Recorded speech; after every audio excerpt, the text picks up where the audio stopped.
So grateful that you teach here in Virginia at Northern Virginia Community College. So please welcome the First Lady.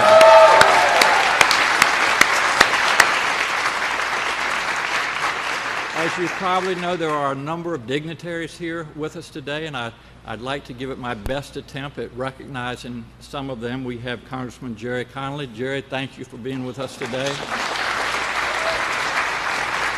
My favorite Lieutenant Governor, Congressman Don Beyer, welcome.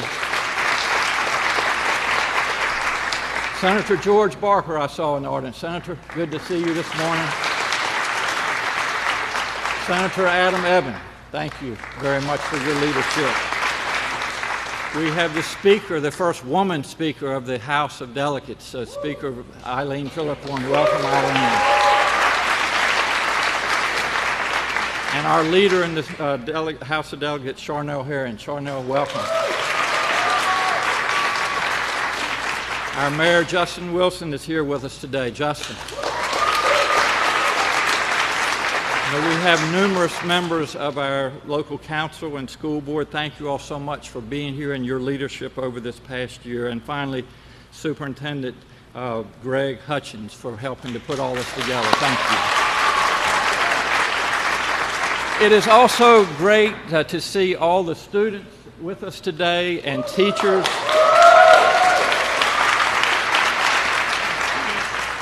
They have joined us from schools right here in Alexandria, and I want to tell everybody that this past 14 months have no doubt been a very difficult and unprecedented time for our students, our teachers, and school staff. They have literally made sacrifices, and they are our heroes, and on behalf of all of us, please thank our teachers, our staff, and our students.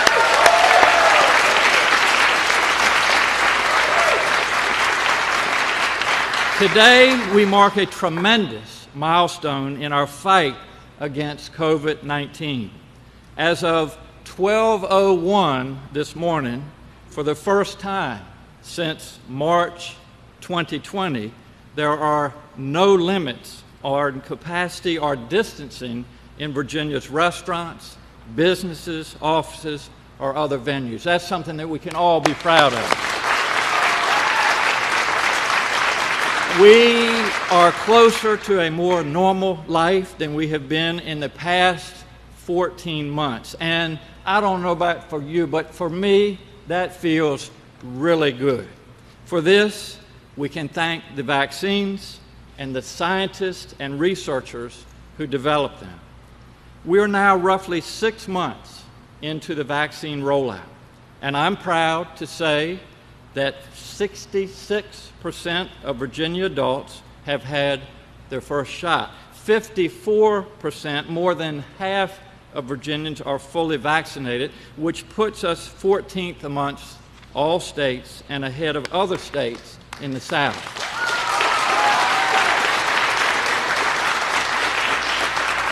Those are tremendous numbers, and I'm fully confident that Virginia will hit President Biden's goal of 70% of adults getting their first shot by July the 4th. We can see, we can see in real time that the more people get vaccinated, the fewer people get COVID. It is very simple math. Our case counts have been dropping for weeks. 6 weeks ago, we had an average of over 1,600 new cases per day. Today, we have an average of fewer than 400 new cases a day, numbers we haven't seen since April of 2020. Our daily new infection rate is the 9th lowest in the nation and 3rd lowest east of the Mississippi. Our hospitalizations and deaths are dropping as well. This is a direct result of people getting vaccinated. I am grateful to every Virginian, including those 12 and older, who have done the right thing and gotten the shot. We are focused on making sure that getting a vaccine is as easy as possible for every Virginian. And where communities are harder hit by the virus or have more barriers to access, we make extra effort. We want everyone to be able to get the shot. We are also just so grateful to President Biden and his administration. We're able to kick off summer, enjoying the things that we have always cherished, thanks to your leadership, sir, and focus on increasing production of vaccines, getting to the states, and finally getting shots in arms. As governor, I can tell you that having a partner in the White House makes a huge, huge difference.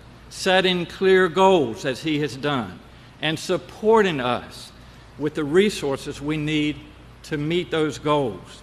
And as a doctor, I know it also makes a big difference when leadership respects science and follows its lead.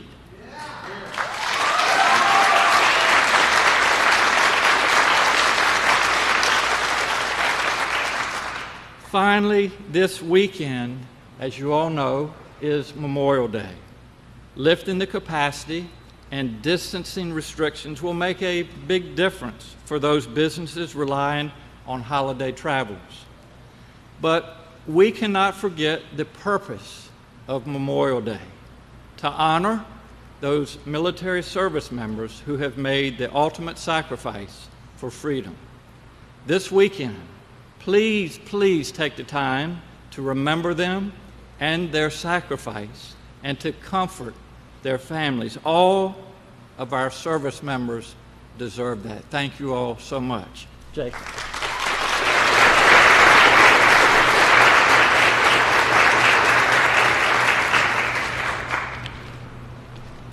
It is my honor to introduce President Biden.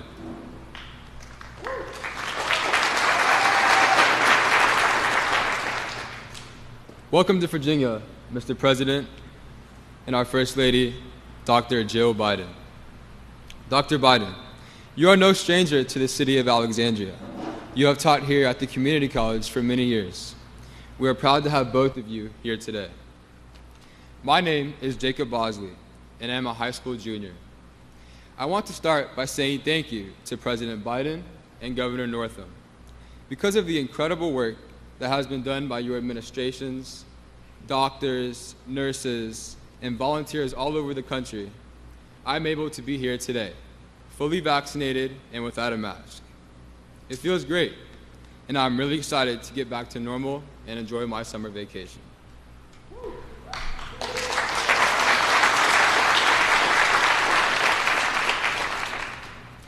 When this pandemic started, we all made sacrifices, especially students and young people, and our teachers and school administrators who are owed a debt of gratitude for all they have done for us students this past year.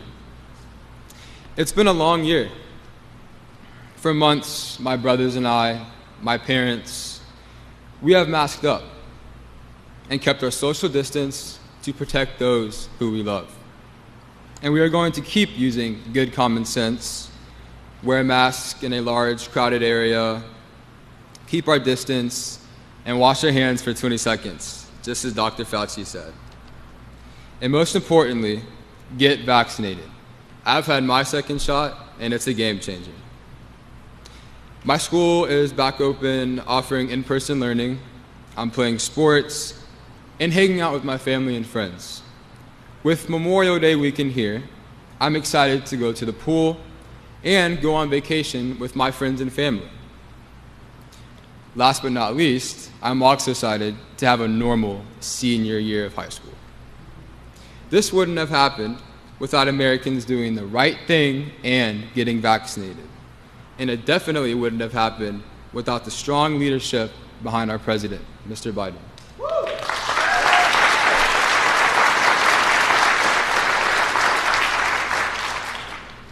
President Biden, it is an honor to welcome you here to the Commonwealth of Virginia and to say thank you. Thank you.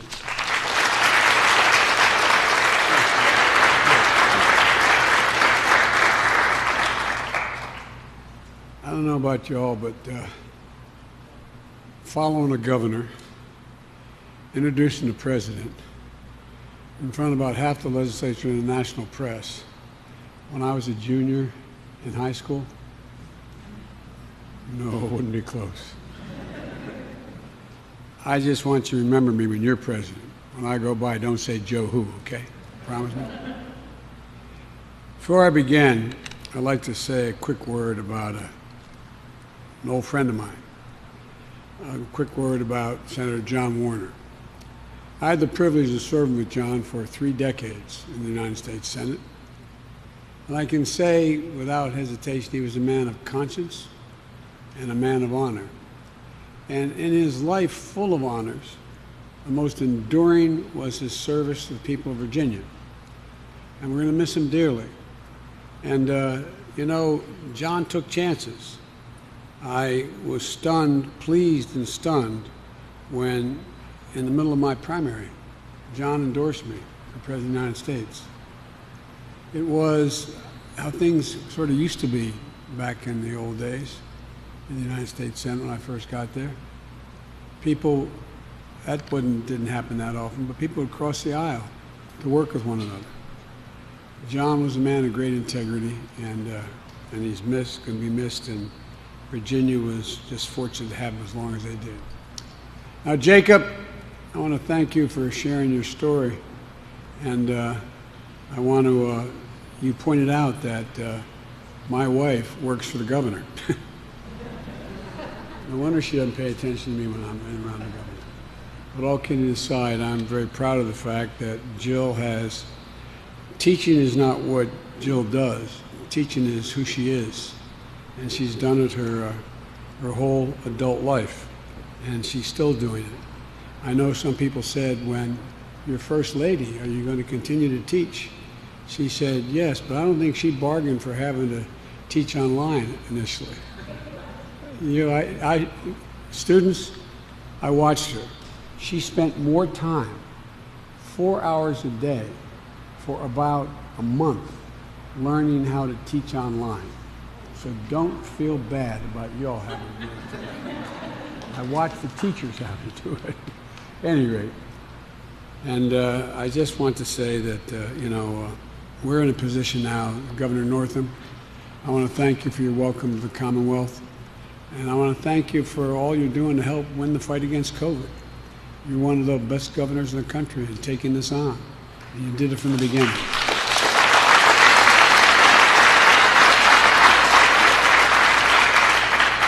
And Mayor Wilson, thanks for the passport into the city. I promise I'll leave in time, but thank you. And Congressman Connolly and Beyer, they are both members of Congress, but Congressman Connolly got to the Congress with a real impediment. He worked for me for years before that on my staff. And everything's gone downhill since you left, yeah, but thank you. And I want to thank the Speaker as well, and the Senate Majority Leader, as well as thank all of you working so hard for the people here in Northern Virginia. 4 months after I took office, we're further along in this fight than anyone thought possible. Let's remember where we were 129 days ago. When I took office, we were averaging 184,000 cases per day nationwide. Here in Virginia, as the governor pointed out, schools were closed. Main Street had gone quiet here and in cities all across America. Virginia Tech didn't play in a bowl game this winter, first time in 28 years. And so many joys of life, large and small, have been halted by a long, dark winter. And today, we've gone from 184 cases per day nationwide to fewer than 22,000 cases per day. Deaths have dropped by over 85%. Tens of thousands of moms and dads, grandpops and grandmoms, brothers, sisters, neighbors, friends are still with us today who would otherwise have been lost. This has been true here in Virginia particularly. From 43,000 cases the week before I took office to fewer than 2,800 the past week, a 93% decline. We've been able to do it for 3 reasons. First, we planned and executed a vaccination effort at a scale and speed never before seen here or anywhere in the world.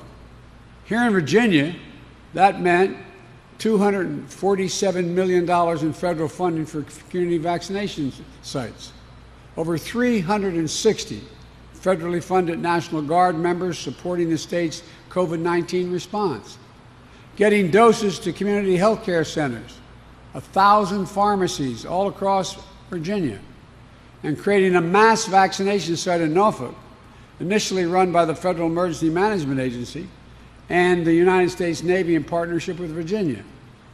Second reason that we succeeded is governors like Governor Northam have been instrumental partners.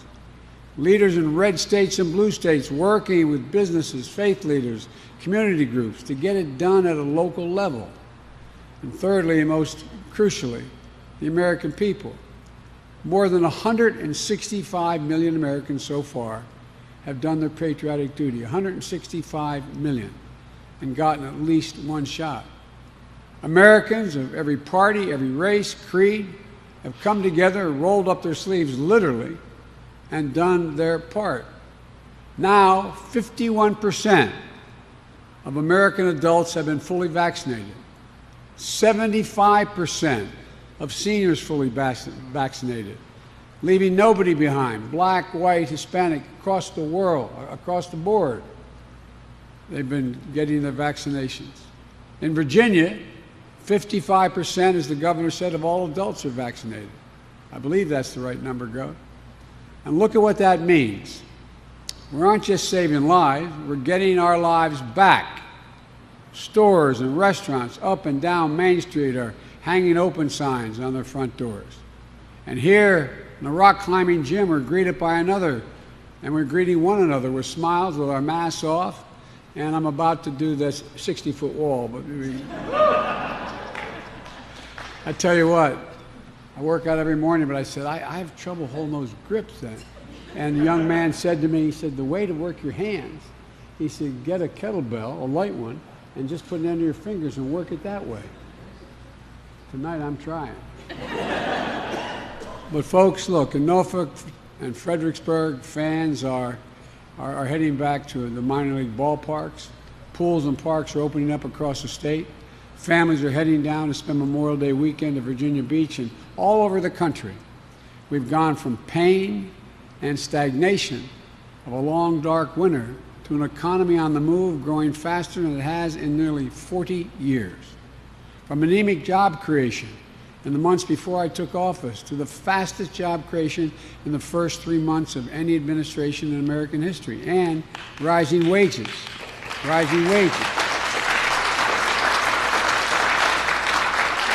As more Americans get vaccinated, the days grow brighter and brighter. But let me be clear, we're not done yet. We have to reach those who are not vaccinated and make it as easy as possible for them to get protected. I set an ambitious goal of getting 70% of adult Americans at least one shot by July the 4th. Today, just over a month to go, we're at 62%. 10 states have already reached the 70% milestone. Virginia's 66 is moving closer every day. And counting on just all the help and continuing this process is really, I think you're going to get the job done here in Virginia pretty quickly, Gov. To hit 70% and keep sprinting through the finish line is what we're all about. If we succeed, we can celebrate our independence from the virus together on the 4th of July as we celebrate our independence as a nation. And the future is only going to get brighter because there will be no doubt what America can achieve when we do it together. I know when I ran for office, I said I wanted to do 3 things, one of which was to unite the country. It's difficult, but this is the first real evidence that we're able to do it. The American people are more ready to come together, I believe, than the Congress and the elected officials are. But we're getting there. If you aren't vaccinated yet, it's never been easier. If convenience is the issue, there are 80,000 locations. Visit vaccines.gov or text your zip code to 438829. And you'll find the sites nearest you will pop up immediately. And in almost all cases, you don't need an appointment. If transportation is an issue, I want to thank Lyft and Uber. They've come forward and they've offered free rides to and from vaccination sites through the July 4th. So anybody who says they can't get there, call Lyft or Uber. They're doing a patriotic thing. They'll come and pick you up, take you to the vaccination center, wait for you, and take you back to your home or wherever you emerge from. And you know, cost is an issue. Don't be concerned. The vaccine is 100% free. And if time is an issue, there are 10,000 sites offering vaccinations without an appointment. 1,000 pharmacies in Virginia alone. And the vast majority offer no appointment, with no appointment required. We've made extraordinary progress. Every American should be proud of what we've accomplished, and we did it together. But we still have 5 weeks left to hit our goal. You know, and I know we can do it. Just look at what we've done so far. There's not a single thing, and I've been saying this a long time, and I think a lot of the press are smart as the devil, think I'm being naive. There's nothing we cannot accomplish if we do it together. I really believe that. Nothing we've ever set our mind to as Americans that we failed at when we've done it together. And Virginia, you know you're doing your part. So, you know, I remember always would hear in the last administration, I'd hear when they talk about vaccines and that we're going to make great progress. They say there's light at the end of the tunnel. I was reminded of my generation in the 60s. There was a very raunchy comedian who said, yeah, there's light, where he's talking about the Vietnam War. He said, yeah, there's light at the end of the tunnel. It's a freight train. Well, this time there's sunlight at the end of the tunnel. There's real light. There's real light. And Gov, I really mean this. I'm not being political. You've done one hell of a job, Doc. You've done a hell of a job, and it matters. It matters. So I want to thank you all. God bless you. God protect you.